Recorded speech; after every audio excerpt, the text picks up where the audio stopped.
আসসালামু আলাইকুম প্রিয় বন্ধুরা, আজ আপনাদের জন্য রয়েছে একটি বেহদ আকর্ষণীয় এবং বুদ্ধিমত্তার ইসলামিক প্রশ্ন। দেখি আপনারা কয়জন সঠিক উত্তর দিতে পারেন। প্রশ্নটি হল, ইসলামের ইতিহাসে এমন কোনো নবী ছিলেন যার কোনো পিতা কিংবা মাতা কেউই ছিলেন না? আপনার অপশনগুলো হচ্ছে: 1 নম্বর ঈসা আলাইহিসসালাম, 2 নম্বর মুসা আলাইহিসসালাম, 3 নম্বর আদম আলাইহিসসালাম, 4 নম্বর এমন কোনো নবী নেই। কি বন্ধুরা, উত্তরটি কি জানা আছে?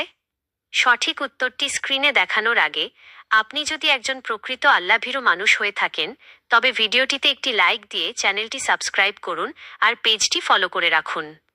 সঠিক উত্তর, আশা করি অনেকেই মনে মনে উত্তরটি মিলিয়ে নিয়েছেন। তো চলুন জেনে নেওয়া যাক সঠিক উত্তরটি কি। সঠিক উত্তরটি হচ্ছে 3 নম্বর হজরত আদম আলাইহিসসালাম। কারণ আল্লাহ তাআলা তাকে কোনো পিতা মাতা ছাড়াই সরাসরি মাটি থেকে সৃষ্টি করেছেন। সুবহানাল্লাহ। ভিডিওটি ভালো লাগলে বন্ধুদের সাথে শেয়ার করতে ভুলবেন না।